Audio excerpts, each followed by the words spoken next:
एक गांव में दो भाई रहते थे, लल्लन और सुखवन। बड़ा भाई लल्लन लालची और दुष्ट था। छोटा भाई सुखवन सीधा और भोला था। पिता की मृत्यु के बाद लल्लन ने सारी पैतृक संपत्ति पर कब्जा कर लिया। उसने सुखवन को फूटी कौड़ी नहीं दी और घर से भी निकाल दिया। पिता की संपत्ति पाकर लल्लन ऐशो आराम का जीवन व्यतीत करने लगा, लेकिन सुखवन और उसका परिवार गरीबी के दिन गुजार रहा था। छोटा मोटा काम करके वह 2 वक्त की रोटी भी बड़ी मुश्किल से जुटा पाता था। अपनी गरीबी के कारण सुखवन हमेशा चिंता में डूबा रहता था।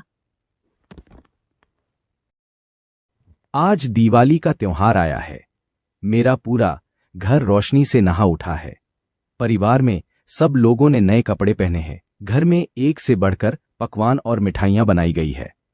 मेरे घर बड़े ही धूमधाम से दिवाली मनाई जा रही है। मेरे घर को किसी की नजर ना लग जाए। आज दिवाली के दिन भी हमारे घर पर अंधेरा है। हमारे बच्चे भूख से तड़प रहे हैं। हमारे पास पैसे नहीं हैं। बच्चों का हाल मुझे से देखा नहीं जाता है। आप अपने बड़े भाई लल्लन के पास जाओ, शायद उनसे हमें कोई मदद मिल जाए। मन मारकर सुखवन लल्लन के घर गया और अपने घर का हाल बताकर कुछ पैसे उधार मांगे, लेकिन लल्लन ने उसकी मदद करने से इनकार कर दिया और उसे भगा दिया। दुखी मन से सुखवन अपने घर लौटने लगा। वह समझ नहीं पा रहा था कि अपने बच्चों की भूख मिटाने के लिए पैसों का इंतजाम कैसे करे। तभी उसे रास्ते के किनारे खड़ी एक बूढ़ी अम्मा दिखाई दी। यदि मैं इस बूढ़ी अम्मा की मदद कर दूं, तो शायद ये मुझे कुछ पैसे दे दे। अम्मा, क्या मैं ये लकड़ी का गट्ठर आपके घर तक पहुंचा दूं? इसके बदले आप मुझे कुछ पैसे दे देना। मुझे पैसों की बहुत जरूरत है। कोई और काम भी होगा तो मैं वो भी कर दूंगा। ठीक है सुखवन, ये लकड़ी का गट्ठर मेरे घर तक पहुंचा दो।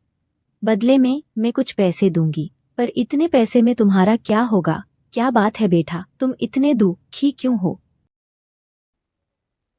सुखवन ने उसे अपनी गरीबी के बारे में पूरी बात बता दी। उसकी बात सुनकर बूढ़ी अम्मा अपने घर से 3 मीठी रोटियां लेकर आई और सुखवन को देते हुए बोली, ये मीठी रोटियां लेकर जंगल के पार जाओ। वहां तुम्हें 3 आलू बुखारे के पेड़ दिखेंगे। उनके सामने एक छोटा सा घर है जिसमें 3 बौने रहते हैं। उन्हें मीठी रोटियां बहुत पसंद है। वे तुम्हारे हाथ में ये रोटियां देखेंगे तो जरूर मांगेंगे। तुम इन रोटियों के बदले उनसे पत्थर की चक्की मांग लेना। उस चक्की के मिलते ही तुम्हारे दिन बदल जाएंगे। सुखवन ने बूढ़ी अम्मा का धन्यवाद किया और मीठी रोटियां लेकर जंगल की ओर चल पड़ा। जंगल पार करने के बाद उसे 3 आलू बुखारे के पेड़ दिखाई पड़े और उसके सामने छोटा सा घर। सुखवन घर के पास गया और उसका दरवाजा खटखटाया, लेकिन दरवाजा नहीं खुला।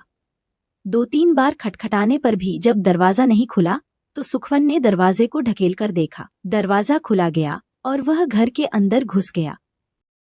ये कौन हमारे घर में अचानक से आ गया? कौन हो तुम, जो बिना अनुमति के हमारे घर में घुसे चले आ रहे हो? नहीं, मैं कोई चोर नहीं और आपको परेशान करने नहीं आया हूं। मैं आप लोगों के लिए मीठी रोटियां लेकर आया हूं। मीठी रोटियां देखकर बौनों का गुस्सा छूमंतर हो गया। वे तीनों खड़ूसी से उछल पड़े और बोले, अटवाह, तुम हमारे लिए मीठी रोटियां लेकर आए हो। ये हमें बहुत पसंद हैं। जल्दी से ये हमें दे दो। इसके बदले तुम जो चाहे मांग लो। सुखवन ने उन रोटियों के बदले बौनों से पत्थर की चक्की मांगी। बौनों ने खड़ूसी खड़ूसी वह चक्की उसे दे दी और उससे मीठी रोटियां ले ली। तुम यह चक्की घर पर लेकर जाओ। इससे पहले एक बात सुनो, ये कोई मामूली चक्की नहीं है, बल्कि जादुई चक्की है। इससे तुम जो मांगोगे वो तुम्हें मिलेगा। लेकिन याद रखना कि ये जादुई चक्की जब चलती है तो अपने आप नहीं रुकती। इसे रोकने के लिए इस पर लाल कपड़ा डालना पड़ता है। तुम भी ऐसा ही करना। तुम दोनों इतने दुखी मत हो। अब हमारी खुशी के दिन आ गए हैं। अब हम भी दूसरों की तरह पेट भरकर अच्छा खाना खाएंगे। मेरे पास यह एक जादुई चक्की है। इस चक्की से हम कुछ भी मांगे तो ये हमें दे देंगी। उसने अपनी पत्नी को पूरी घटना बताई। फिर दोनों ने जमीन में एक चादर बिछाकर उस पर जादुई चक्की रख दी और बोले, चक्की चक्की हमें चावल दो। देखते देखते जादुई चक्की से चावल निकलने लगा। जब पर्याप्त चावल निकल गए तो सुखवन ने लाल कपड़े से चक्की को ढक दिया। चक्की रुक गई। फिर एक एक कर सुखवन ने चक्की से दाल, गेहूं और जरूरत के अन्य सामान मांगे। जादुई चक्की ने वह सब दिया जो उसने मांगा। उस दिन सुखवन, उसकी पत्नी और बच्चों ने भरपेट खाना खाया। अब सुखवन जादुई चक्की से ढेर सारा अनाज मांगता और उसे बाजार जाकर बेच देता। धीरे धीरे उसकी आर्थिक स्थिति सुधरने लगी। अब उसके परिवार को किसी चीज की कोई कमी नहीं रही। उसने गांव में आलीशान मकान बनवा लिया। उसने पैसे जमा कर अपना व्यवसाय भी शुरू कर लिया। जादुई चक्की के कारण सचमुच उसके दिन बदल गए। जब उसकी समृद्धि की चर्चा उसके बड़े भाई लल्लन तक पहुंची तो वह जल उठा। वह सोचने लगा कि कुछ समय पहले जिसको खाने के भी लाले पड़े हुए थे, वो अचानक इतना धनवान कैसे बन गया। अवश्य इसमें कोई राज है। यह सुखवान अचानक से इतना पैसे वाला कैसे बन गया, यह राज में जानकर ही रहूंगा। चलो मैं उसके घर जाता हूं और देखता हूं सुखवान और उसकी पत्नी चक्की के साथ क्या कर रहे हैं। अरे ये क्या हो रहा है, यह कोई सपना है या फिर हकीकत। जो चक्की में से चावल निकाल रहे हैं, गेहूं निकाल रहे हैं और धन भी निकल रहा है। तो अच्छा, सुखवान के धनिक होने के पीछे का कारण यह जादुई चक्की है। इस जादुई चक्की को मैं चुरा लूंगा और सुखवंत से भी धनिक हो जाऊंगा।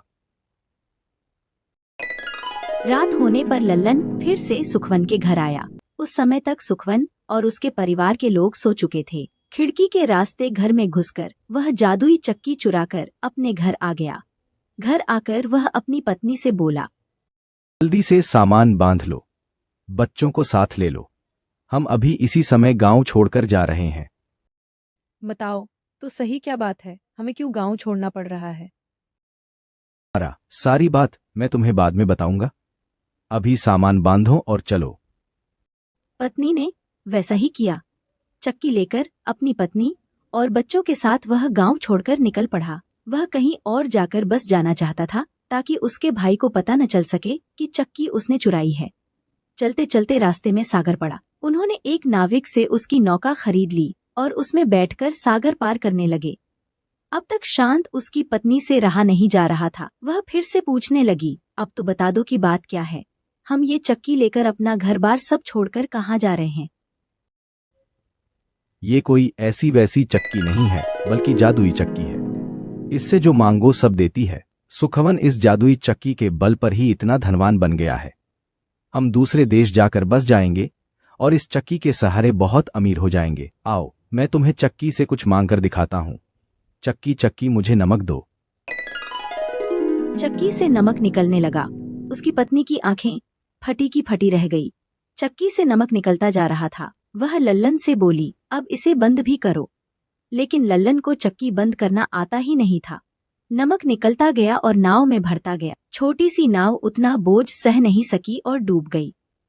लल्लन और पूरा परिवार सागर में डूबकर मर गया। उसे अपनी दुष्कर्मों और लालच का फल मिल चुका था। कहते हैं कि आज भी वह जादुई चक्की सागर में चल रही है और उससे नमक निकल रहा है, इसलिए सागर का पानी खारा है। सीख, लालच बुरी बला है। चोरी, दुष्टता और दुष्कर्मों का परिमाण कभी न कभी भोगना ही पड़ता है। ऐसी बुराइयों से सदा दूर रहना चाहिए।